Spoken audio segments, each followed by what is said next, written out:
Ok, chicos, buenas noches. Gracias por la espera.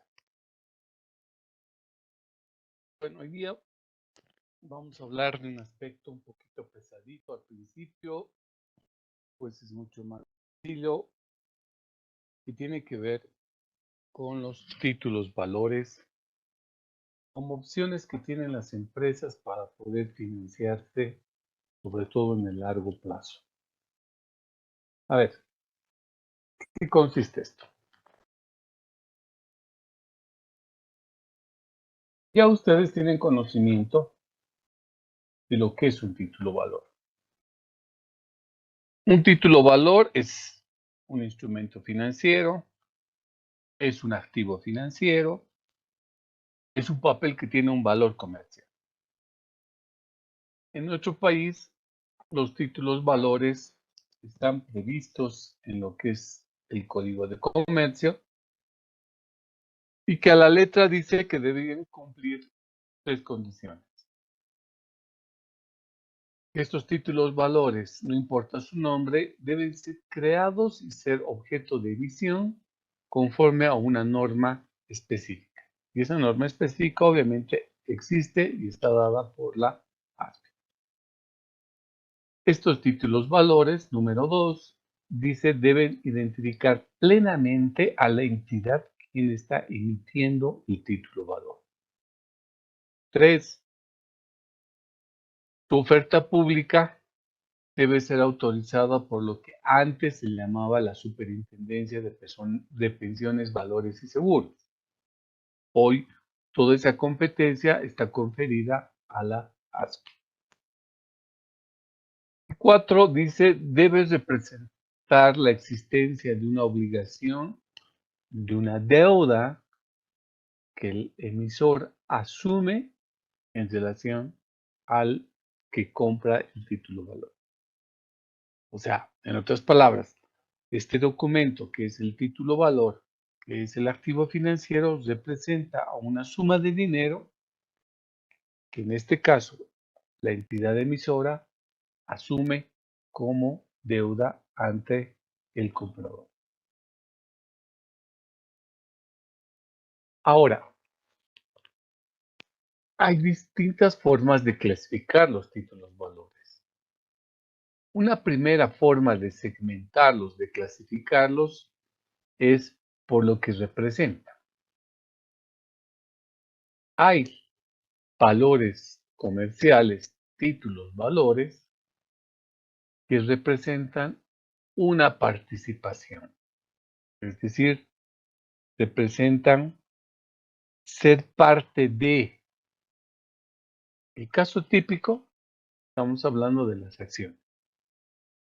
Cuando alguien compra una acción, se está volviendo accionista de una empresa, es copropietario de una empresa. Y en función al número de acciones, este accionista será un accionista minoritario o mayoritario. Pero lo importante es de que este título valor representa ser partícipe de una empresa, ser parte de una empresa. En cambio, cuando hablamos de títulos valores que representan un crédito, implica de que estos valores son un préstamo colectivo, es un préstamo múltiple que hacen distintos actores, distintas personas, que son en este caso los compradores de esos títulos valores y que prestan plata a la empresa que está emitiendo el título valor. Estamos hablando específicamente de los bonos. Uno compra un bono, de ninguna manera forma parte de la empresa esa persona que está comprando el bono. De ninguna manera. ¿Qué es lo que representa entonces? Lo que representa es que cuando yo compro un bono, estoy prestando plata a la empresa que ha emitido dicho bono a cambio del pago de unos intereses. Cuando acabe el plazo de ese bono, me va a devolver mi plata, me va a devolver mi capital. Entonces estamos hablando de un préstamo colectivo. ¿Por qué? Porque yo no soy el único que estoy comprando ese bono. Habrán empresas o personas naturales, varias personas que comprarán ese bono y estarán prestando en el fondo plata a la empresa que ha emitido dicho título valor, ¿no? Entonces, desde ese punto de vista, esos títulos valores tienen o son de índole crediticio. Y finalmente, un tercer grupo de títulos valores, por lo que representan, serán aquellos que representan una determinada mercadería. Por ejemplo, hablamos de los bonos Warrant, por ejemplo. Los bonos Warrant, fuera de ser un título valor de índole crediticio, están respaldados por inventarios que constituyen la prenda de garantía de la emisión de esos títulos valores. Lo interesante, lo importante es de que cuando hablamos de títulos valores que representan mercaderías, significa que los títulos valores tienen un aval, tienen un respaldo sobre un bien, sobre un derecho, sobre los cuales se ha emitido dicho título valor. A ver, varios de ustedes han debido escuchar lo que se conoce como las empresas titularizadoras, las entidades titularizadoras. Estas empresas, como su nombre indica, se dedican a emitir títulos valores por cuenta de alguien, de alguna persona, de alguna empresa. Para el efecto que hace, lo que hace es recibir un derecho, un bien, para que a cuenta de ese derecho o bien, la empresa titularizadora emita ciertos títulos valores que luego son vendidos en el mercado de valores y cuyos réditos, cuya venta, cuya plata que se genera a través de eso, es entregada a la empresa que ha cedido ese derecho o ese bien. Obviamente gana una comisión la entidad titularizadora. Y dos, es la responsable de administrar bajo patrimonios autónomos esos bienes o derechos que ha recibido. Es decir, yo soy una entidad titularizadora y puedo recibir de la empresa A un edificio que no lo está usando y a cuenta de ese edificio yo saco títulos valores. De la empresa B puedo recibir como derecho, por ejemplo, su cartera de cuentas por cobrar. Entonces, esa cartera de cuentas por cobrar, como entidad titularizadora, yo la administro. Y a cuenta de eso, lo que hago es emitir títulos valores cuya plata le entrego a la empresa que ha cedido ese patrimonio. Entonces, es una interesante opción que tienen las empresas trabajar con las entidades titularizadoras que normalmente entregan mercaderías o derechos de propiedad de algunos bienes sobre los cuales se emiten títulos valores. Otra forma de clasificar a los títulos valor es en función a la manera en que han sido expedidos, han sido emitidos. Habrán títulos valores que han sido emitidos bajo la forma nominativa. Significa que estos títulos valores registran el nombre de la persona o de la empresa quien está comprando el título valor. Por ejemplo, si ustedes emiten bonos y son bonos nominativos, significa que cuando alguien vaya a comprar el bono, van a registrar el nombre de la persona quien está comprando dicho bono. Entonces eso da un marco de seguridad, obviamente, porque si alguien me roba el bono, ese bono no puede ser cobrado. ¿Por qué? Porque está registrado bajo mi nombre.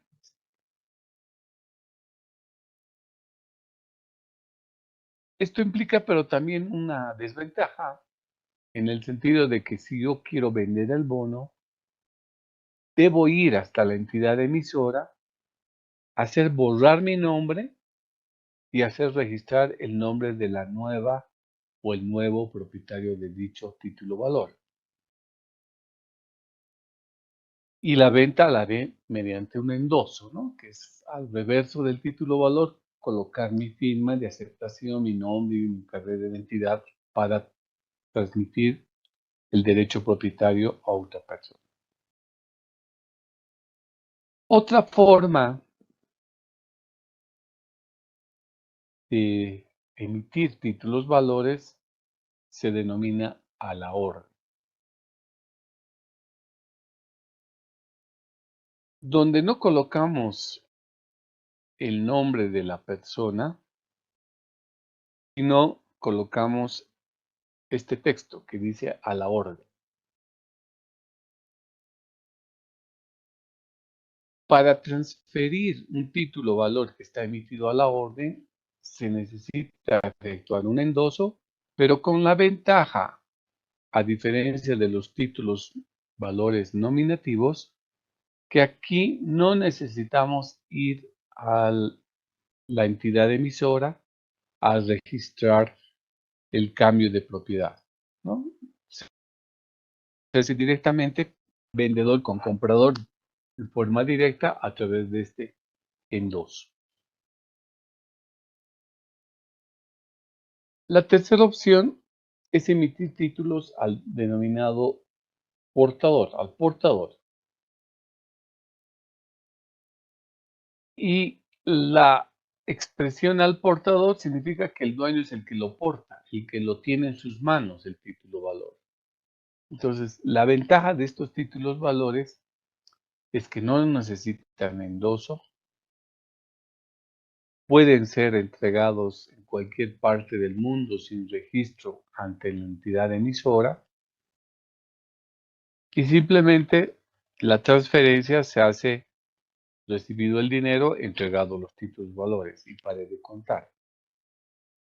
Por eso es que en muchas películas se ve, digamos, que los rescates o el dinero que piden lo hacen en títulos valores al portador, porque son fáciles de ser vendidos, no se puede rastrear porque no hay registro sobre quiénes son los beneficiarios. Y segundo, representa mucho dinero, ¿no? Imagínense tener bonos de $1000 en vez de estar teniendo fajos de dinero abundantes. Es más fácil llevar un conjunto de estos papeles que pueden ser fácilmente manipulados, ¿no? Otra manera de clasificar los mismos títulos valores es en función a su rentabilidad. Hay títulos valores que tienen un rendimiento cambiante, dinámico, variable. Es decir, que su rentabilidad está en función a algo, a un nivel de utilidad, en función a las predicciones. O sea, tienen una variable de la cual dependen para saber cuánto ganan o tal vez no ganan. Es decir, hablamos de una rentabilidad que no está predeterminada, sino va cambiando en función a esa variable con la cual se relaciona. Hablemos, por ejemplo, del caso de las acciones comunes o las ordinarias. Estas ganan más o menos dividendo en función a la utilidad, al importe de la utilidad neta. Si hay más utilidad, repartimos más dividendo. Menos utilidad, menos dividendo. Y si no hay utilidad, no se reparte nada.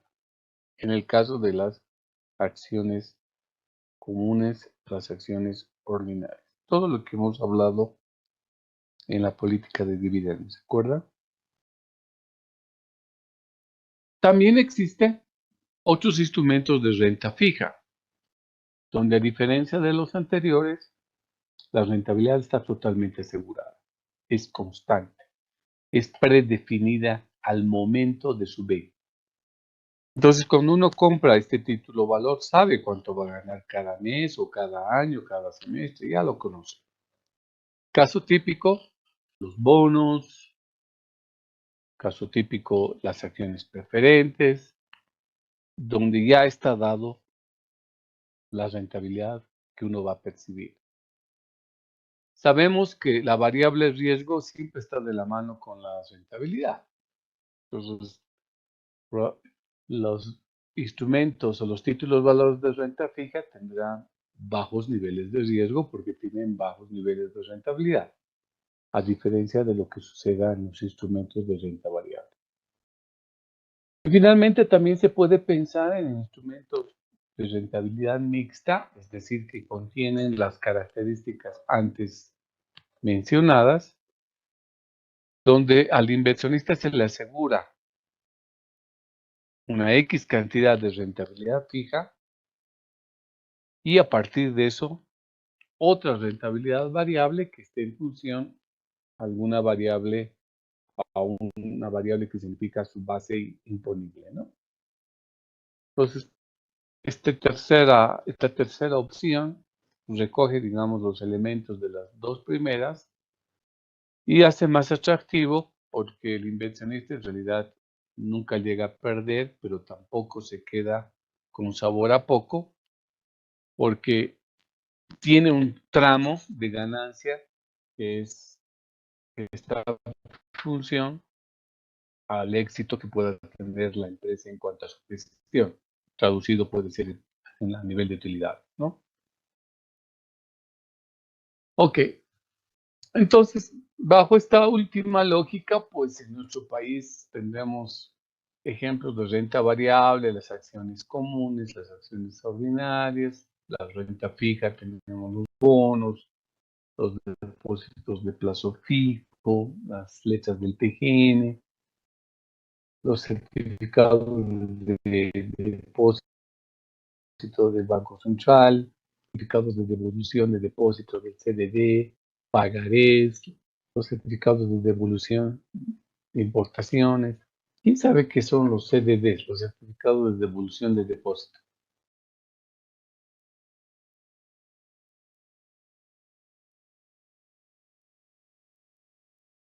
¿Alguien ha escuchado qué es eso?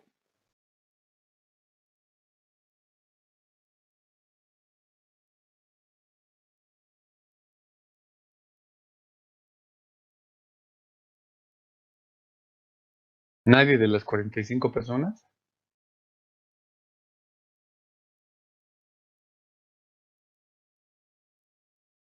A ver, esto es un título valor que consiste básicamente en que, a ver, en nuestro país hemos tenido amargas experiencias de gente que ha colocado su platita en cajas de ahorro, por ejemplo, en un banco y después el banco por alguna causa o razón ha quebrado. Claro, ha venido la intervención del regulador, etcétera, ¿no?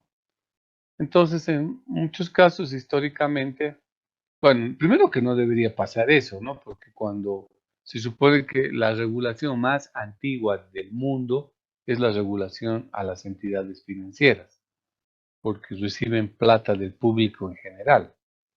Entonces, hace años existen los bancos y hace años el Estado regula sus actividades.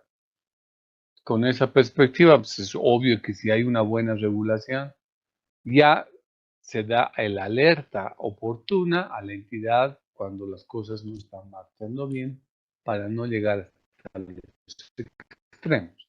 Pero bueno, la cosa es que históricamente han habido ciertas entidades financieras que han llegado a quebrar y obviamente ha venido el interventor, ha cerrado, ha cesado de sus funciones a los ejecutivos y dicen nosotros vamos a administrar esta entidad financiera para cerrar y como cualquier empresa tiene activos y pasivos, ¿no?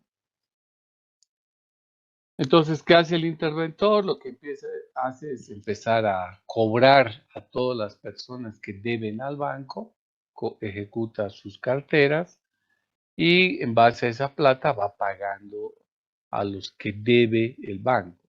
Pero el problema es que normalmente no alcanza. ¿Por qué? Porque precisamente se ha quebrado el banco porque no ha logrado hacer ese equilibrio.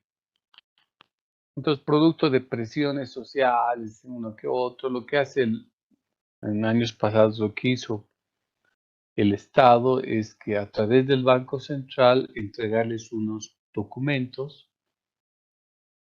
que representan la devolución del capital que tenía cada persona en dicho banco, ¿no? Entonces, si una persona tenía sus $1,000, les decía, aquí está este papelito donde el Estado, el Banco Central, te va a devolver tus $1,000 en este tiempo, en este plazo.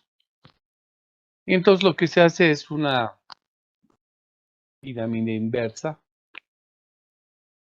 de entregar a todos los cuentahoristas, por ejemplo, estos certificados de devolución de depósito, y a la gente que tiene más plata o que tenía más plata en el banco, les hace esperar más tiempo para devolverle su plata, y a la gente que tiene menos dinero, les devuelve su plata más rápido. Entonces, todo eso está fijado en estos documentos que se llaman certificados de devolución de depósito. Entonces, la gente pues recibe esto, no reciben intereses, está claro, pero por lo menos está rescatando su plata, que de otra manera lo hubiera perdido. Y de acuerdo al monto, normalmente son muchas personas que tienen poca plata y pocas personas que tienen mucho dinero, ¿no? Entonces, ¿qué hace la gente que tiene este certificado? Tiene dos opciones. Una opción es esperar el plazo que está previsto en ese documento. Si el Banco Central le ha dicho, te voy a devolver $1,000 de aquí a un año, tiene que esperar un año y recién ir a cobrar sus 1,000. Otro habrá recibido por sus $10,000 y le habrán dicho, tú tienes que esperar 3 años. Y dentro de 3 años te voy a devolver tus 10,000. Tendrá que esperar esos 10 años. Pero la otra opción es que ese documento que se llama el CDD vaya y lo venda en el mercado de valores. Entonces, en el mercado de valores irá y dirá, yo tengo un certificado del BCB, del Banco Central de Bolivia, donde me van a dar $1,000 de aquí a un año o $10,000 de aquí a 3 años. Pero yo quiero plata ahorita, entonces se lo vendo. Obviamente el que lo compra no le va a dar $10,000, ¿no? Porque sería tonto realmente. Invertir 10,000 para recibir de aquí a 3 años 10,000, no tiene sentido. Lo va a comprar con un valor de descuento. Entonces alguien dirá, ok, te lo compro ese tu certificado, pero te doy solamente $9,000 hoy. ¿Aceptas?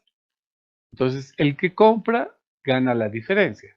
Paga hoy 9,000 y dentro de 3 años recibe 10,000. Entonces, estos certificados no es que el mercado de valores va a emitir, son títulos valores que han sido emitidos en este caso por el Banco Central y que los podemos ir a negociar en el mercado de valores a objeto de tener liquidez. Pero obviamente esa liquidez tiene que ser obtenida a precios o valores de descuento, ¿no? Recibiendo menos plata de lo que debíamos haber recibido.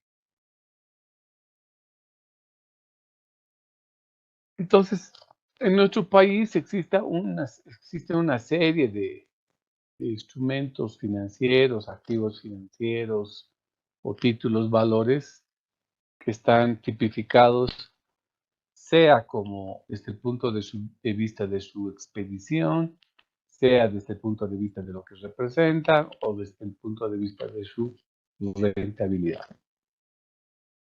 Que quede claro, por ejemplo, que cuando hablamos de depósitos de plazo fijo, no estamos hablando de que cualquiera puede emitir plazos fijos. Los depósitos de plazo fijo solo lo emiten los bancos, pero los bancos entregan capital e intereses cuando se acaba su plazo, o devuelven antes de ese plazo solo capital y no reconocen nada en interés. Pero al igual que los CDDs, los depósitos de plazo fijo pueden ser vendidos en el mercado de valores con un valor de descuento. Los depósitos de plazo fijo que se venden en el mercado de valores han sido emitidos en su momento por el banco, pero cuando uno no quiere perder sus intereses, quiere venderlo por un monto más de su capital, puede ir a vender al mercado de valores y obtener una rentabilidad, ¿no? Bueno, son simplemente más ejemplos descriptivos de los distintos títulos valores que hay. Factura cambiaria, certificados de devolución positiva. Esto es sobre todo para aquellas empresas a las cuales han sido incentivadas para que produzcan más, trayendo maquinaria y todo lo que paguen por impuestos o aranceles de esa maquinaria, se los devolvemos después con un certificado que luego es convertido en dinero, con el afán de que ciertas empresas que se puedan asentar en ciertos lugares geográficos del país donde no hay nadie que esté interesado, se vaya a crear un área libre de impuestos o con incentivos tributarios o una zona franca, etcétera, ¿no? Entonces, hay una variedad grande de estos títulos. Ok. ¿Quiénes pueden emitir títulos valores? Empresas privadas que tengan una naturaleza de ser sociedades por acciones, sociedades de responsabilidad limitada, asociaciones mutuales de ahorro y préstamo cooperativo. Claro, hay toda una normatividad que deben respetar, requisitos que deben recopilar, etcétera, ¿no? Y para esto, pues, las denominadas agencias de bolsa son entidades privadas que asesoran, estructuran la emisión de cualquier título o valor de alguna empresa que esté interesada en él. También lo pueden hacer las entidades públicas, como es el caso del Banco Central, emite títulos valores. Por ejemplo, en este momento se ha emitido el bono navideño, creo que es. Tiene, si no me equivoco, una vigencia de 8 meses. Los primeros días de noviembre han sido emitidos. Están pagando una tasa de interés del 6% y se puede comprar bonos hasta 200.000 bolivianos. Cada bono vale 1.000 bolivianos. Y solo está dirigido a personas, no a empresas. Entonces, esto es una herramienta que utiliza el gobierno para poder retirar dinero de la economía y no generar presión inflacionaria, ¿no? Tesoro General de la Nación, pues históricamente ha emitido sobre todo letras del Tesoro. Estas letras normalmente son o eran por decreto encajadas para que sean compradas por las AFP, dada la liquidez que tienen estas entidades. También emiten notas de crédito fiscal a través del Servicio Nacional de Impuestos Internos, de impuestos que se tengan que devolver, y a través del órgano rector de Economía y Finanzas. También han hecho títulos valores, han emitido los gobiernos municipales, con un par de emisiones del gobierno municipal de La Paz. No lo hacen las gobernaciones, pero sí estos entidades públicas sí lo han hecho. Y lo que les comentaba hace rato, ¿no? Las sociedades titularizadoras, este tipo de entidades, su razón de ser es emitir títulos valores en favor de otros, a través de la conformación de patrimonios individuales, autónomos, y tiene muchas ventajas hacerlo a través de esta línea. Como todo aspecto relacionado a la plata del público, es sujeto a una regulación.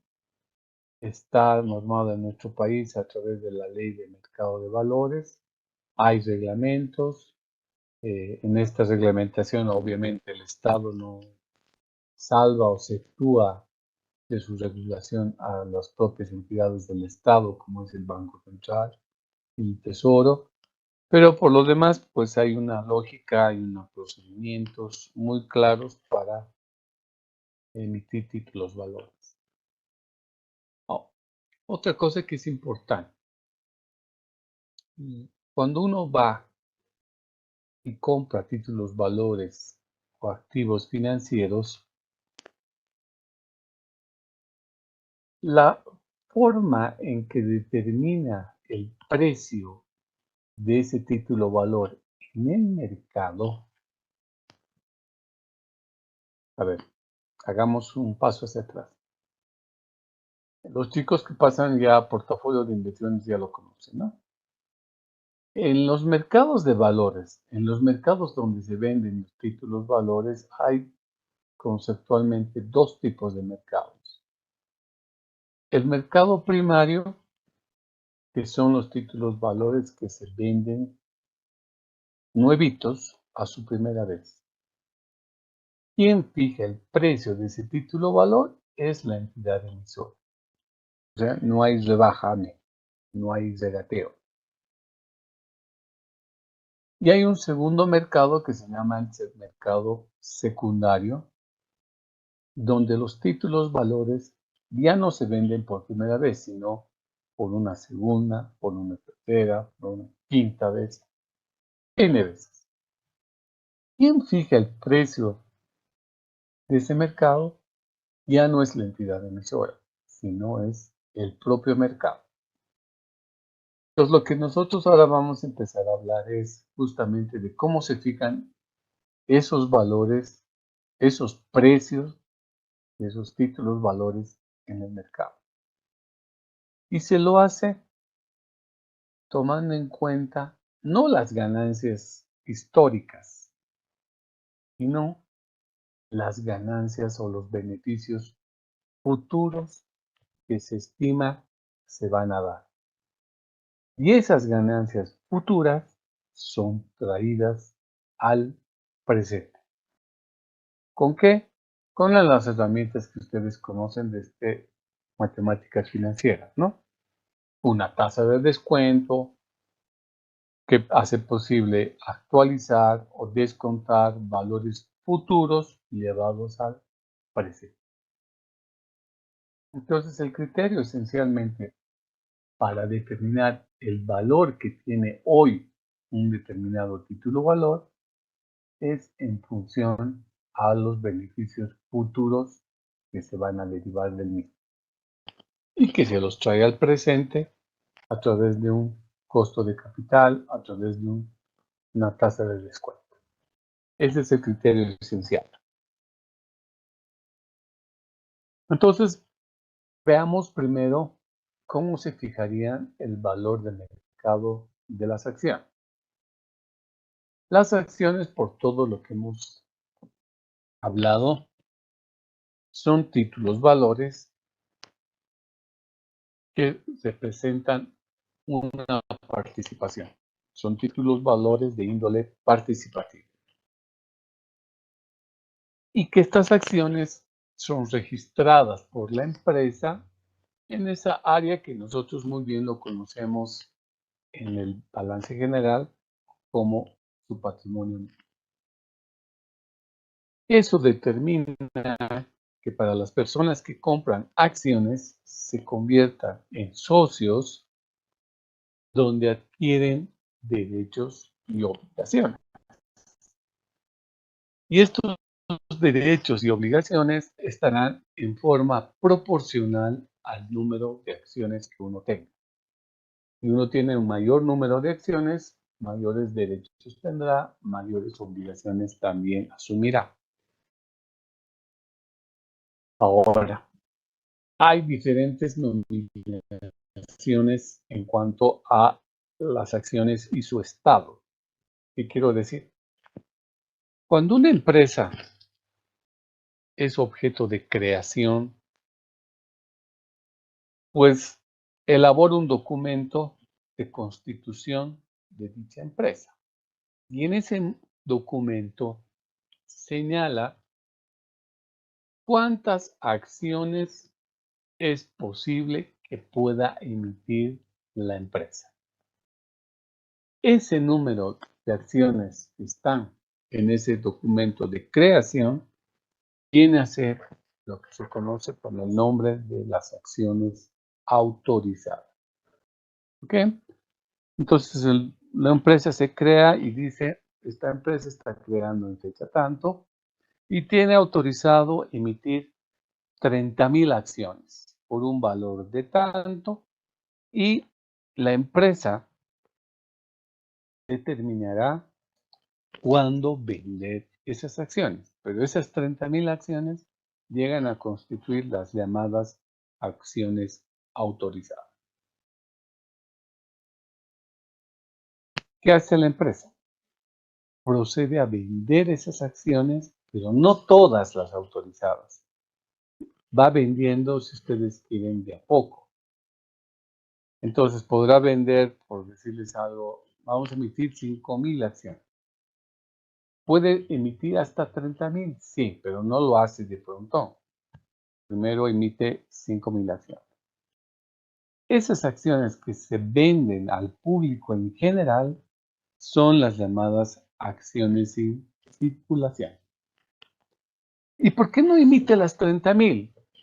Porque primero la empresa emite acciones cuando necesita generar recursos propios. Segundo, si las emitiera las 30,000 de sopetón y más adelante necesitaría otra vez emitir acciones, tendría que reformular otra vez sus documentos constitutivos para gestionar la autorización de otras acciones adicionales. Entonces, lo que hacen siempre es colocar en el documento constitutivo un número de acciones bastante elevado y ya será problema de la empresa cuando va vendiendo esas acciones, cuando las pone en circulación, ¿no? Entonces, una vez que las acciones están vendidas, estas se conocen como acciones en circulación.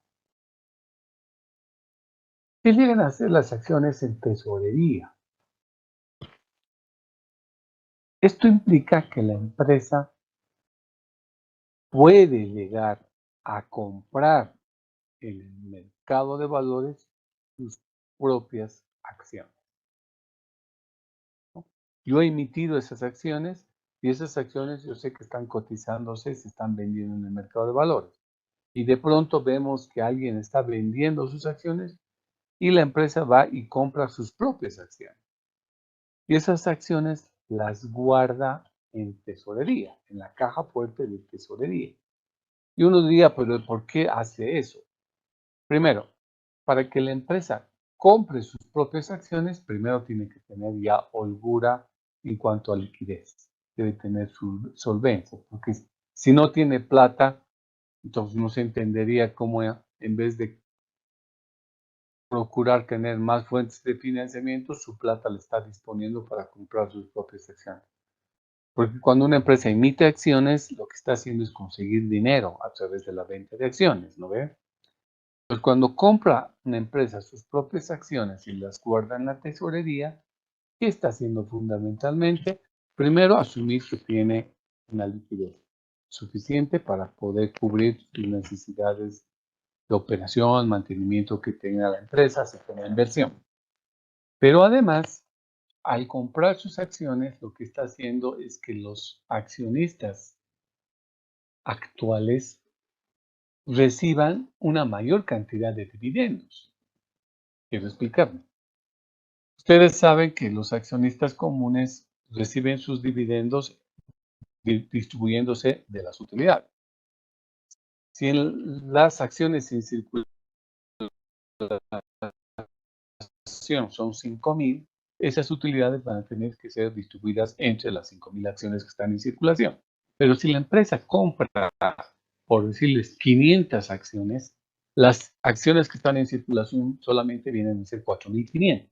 Entonces, en ese caso, la empresa está agarrando las 500, las está guardando en su tesorería, pero la utilidad ya no se distribuye entre 5,000 acciones, solamente se distribuye entre 4,500 acciones.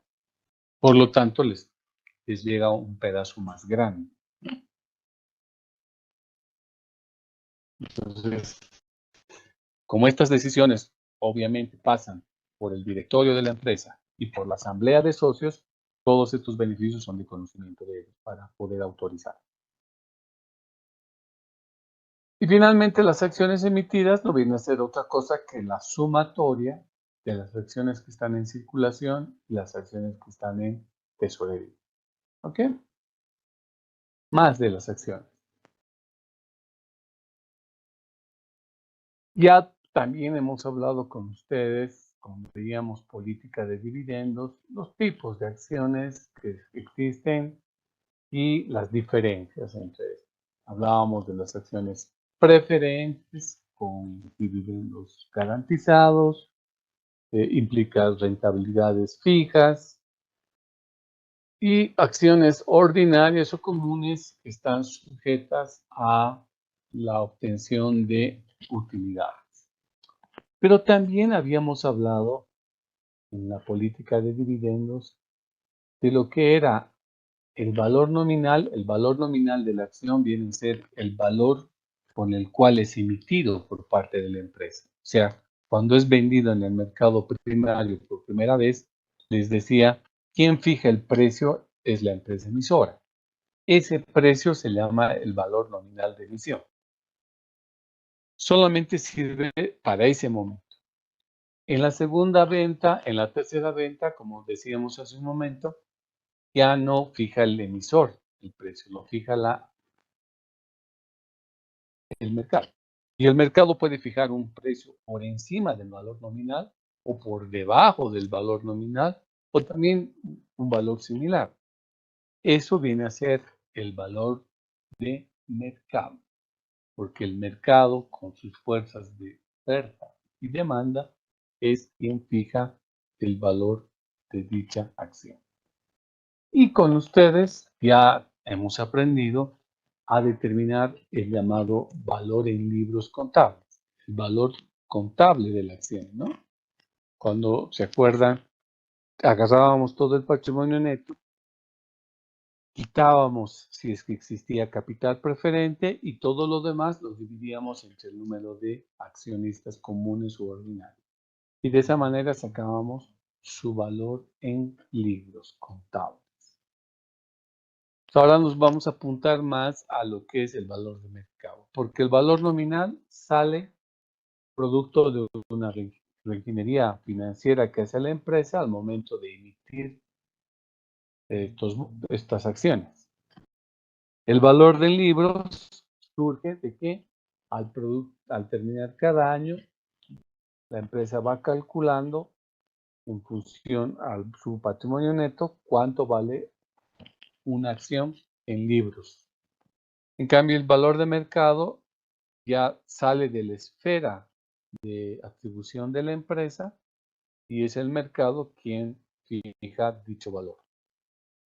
Ahí va a depender de la imagen institucional que tenga la empresa en el mercado, ¿no? Si es una empresa muy apetecida, pues obviamente sus precios van a estar altos de las acciones. Si es una empresa con una pobre imagen institucional, sus precios van a estar a la baja. Sea de cualquier empresa que signifique, ¿no? Por ejemplo, hoy por hoy, ¿quién no quiere, desde hace muchos años atrás, ¿no? ¿Quién no quiere tener una acción de un banco? Los bancos han estado ganando desde hace mucho tiempo utilidades sumamente altas que ha dado pie a que los accionistas de estos bancos reciban suculentos dividendos. Por eso es que si ustedes van al mercado de valores, nunca van a encontrar acciones de bancos, excepto del Banco Unión, ¿no? Que estén a la venta. Porque ni bien sale alguien que esté interesado en vender, al tiro que encuentra una persona que se lo compra. ¿Por qué? Porque el mercado son bastante apreciados estos títulos, valores, que son las acciones de las entidades financieras. ¿Cómo sacamos el rendimiento o la rentabilidad? Ustedes ya saben. Esta formulita la hemos aplicado con la política en materia de dividendos, ¿se acuerdan? Donde hacíamos la sumatoria en el numerador del dividendo percibido más la ganancia de capital sobre la inversión inicial. Esa misma lógica se utiliza para poder calcular la rentabilidad de una inversión a cualquier momento, ¿no? Características de las acciones comunes. Se dice que son propietarios residuales. ¿Por qué? Porque cuando pasa algo en una empresa o quiebra una empresa, ¿qué se hace? Se procede a su disolución, pagando de acuerdo a una prioridad. Hay una prelación en la normatividad para pagar deudas. Entonces, hay deudas que se tienen que honrar con proveedores, hay deudas que hay que honrar con los empleados, etcétera, ¿no? Con entidades financieras. Entonces existe una prioridad. Cuando una empresa va a cerrar sus puertas, lo que tiene que hacer es vender, monetizar todos sus activos que tenga y con esa plata proceder a pagar. ¿A quiénes? A todos los pasivos, de acuerdo a una prelación que exista. Y si sobra plata, después de haber pagado a todos, si sobra plata, esa plata recién repartir a los accionistas. ¿A cuánto les llegará? No sé.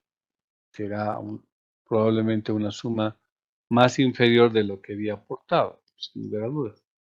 Pero el punto es de que por ese motivo a los accionistas comunes se los llama propietarios residuales, porque inclusive los accionistas preferentes van a recibir mucho más antes su dinero que los comunes, ¿no?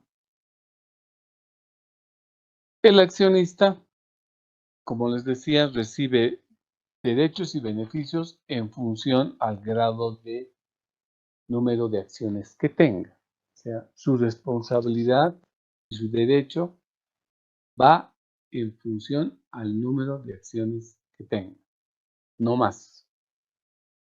En esa misma medida, el poder de decisión que tiene el accionista está de acuerdo al número de acciones que tenga. Está muy difícil de que una persona que tenga una acción tome más decisiones, su palabra tenga más peso frente a otras personas que tengan 2.000 acciones, 3.000 acciones, no sé. Entonces, como estos señores son los últimos en recibir su plata, son los que asumen un mayor riesgo. Los empleados, los bancos, etcétera, están recibiendo más antes su dinero y por ende tienen menos riesgo. En cambio, estos señores tienen que esperar más tiempo y asumen más riesgo. Este es el motivo por el cual normalmente el costo de capital, del cual hemos hablado superabundantemente, hace que el dinero que los accionistas sea más caro que el dinero prestado. Porque el accionista sabe que como va a recibir su dinero al último, dice, pues si tengo más riesgo, me tienen que dar más premio por invertir en la empresa. Entonces va a exigir una rentabilidad mucho más alta, un costo de capital mucho más alto que prestar. La otra cara de la medalla son los amigos de las acciones preferentes. Ya decíamos que estos tienen preferencia para la devolución de su capital en relación a los accionistas comunes. Claro, como ganan menos, tienen que recuperar su dinero más pronto que los accionistas comunes. Pero también la empresa puede tener problemas para pagar los dividendos. Pueden estar sufriendo las empresas procesos de liquidez, periodos de liquidez, porque al socio ordinario se le paga dividendos cuando hay utilidad, pero en cambio al socio preferente se le paga dividendos haya o no haya utilidad. Entonces, ante esa situación, puede darse el caso de que la empresa no tenga dinero para cancelar y lo difiere o posterga el pago de ese dividendo. Algunos momentos lo va a hacer efectivo, pero de acuerdo a la normatividad, estos dividendos que no son pagados o distribuidos por tres ejercicios o 3 años de manera consecutiva, podrán convertir su acción preferente en una acción ordinaria por todo el periodo que no le pague. Una vez que le pagan, volverá a ser socio preferente. Es posible también emitir acciones que inicialmente puedan ser preferentes y que al cabo de un tiempo puedan transformarse en acciones ordinarias. Puede ser, es otra de las opciones que se tiene. Los dividendos, sea para los accionistas ordinarios o los accionistas preferentes, solo tienen una fuente de financiamiento. ¿Cuál es? Las utilidades. No se puede sacar dinero de la reserva legal, no se puede sacar dinero del capital. Entonces, la única fuente de financiamiento son las utilidades, sea de la gestión o sea de las gestiones pasadas.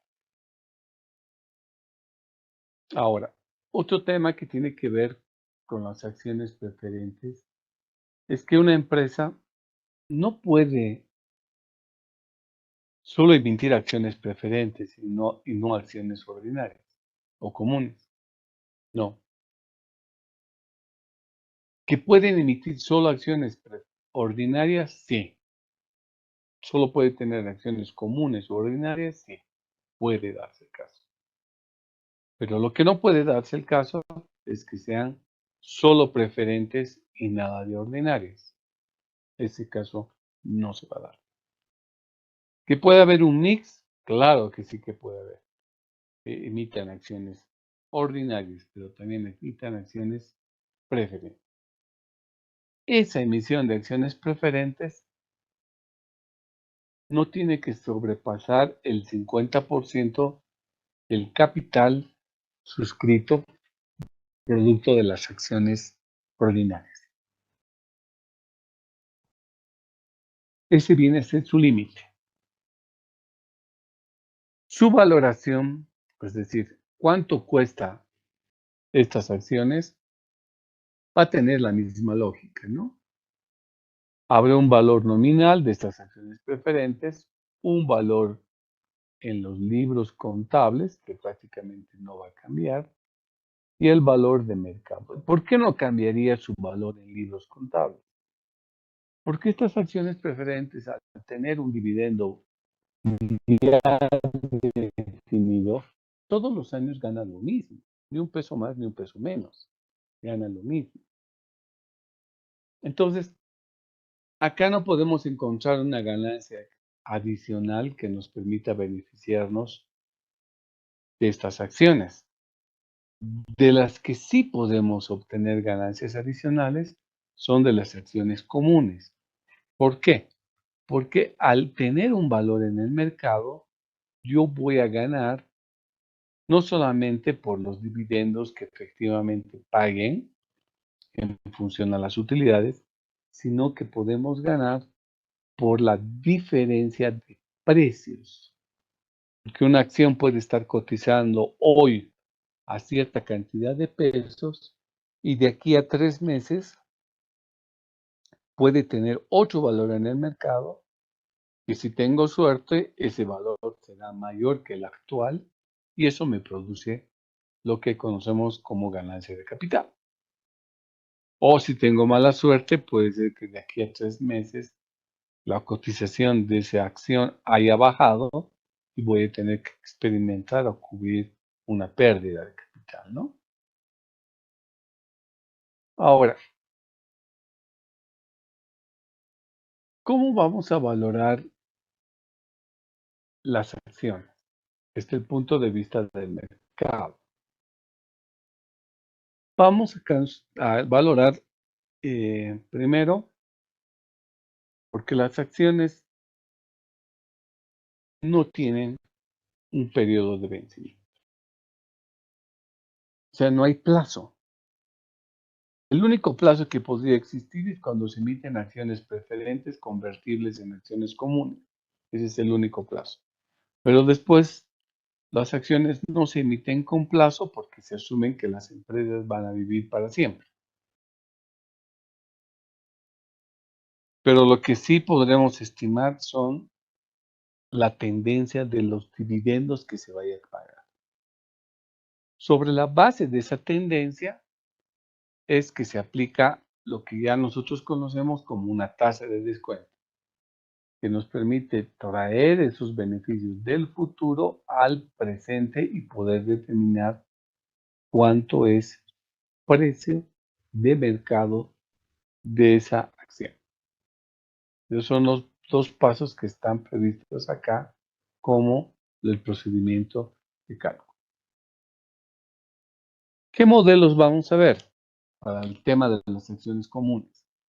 Vamos a ver el modelo de dividendos, que es la ecuación básica, digamos, que se aplica, el modelo de crecimiento cero, el modelo de crecimiento constante, el modelo de crecimiento variable, el modelo del descuento del flujo de efectivo libre y otros métodos como es calcular el valor de la acción en libros contables, el valor de liquidación y el método del múltiplo precio sobre ganancia. Estos métodos, desde la próxima clase lo vamos a ir desglosando, su parte conceptual que es chiquita y la parte práctica, ¿no? Para que vayamos cayendo en lo que implica. Ok, chicos, les dije que esta partecita iba a ser un poquito tediosa por el tema de la carga conceptual que conlleva, pero ya entrando a los modelos, ya van a ver que está un poco más dinámica en el sentido de ver números, operaciones que hay que hacer. ¿Okay? Nos vemos, chicos, el día lunes. Estudien.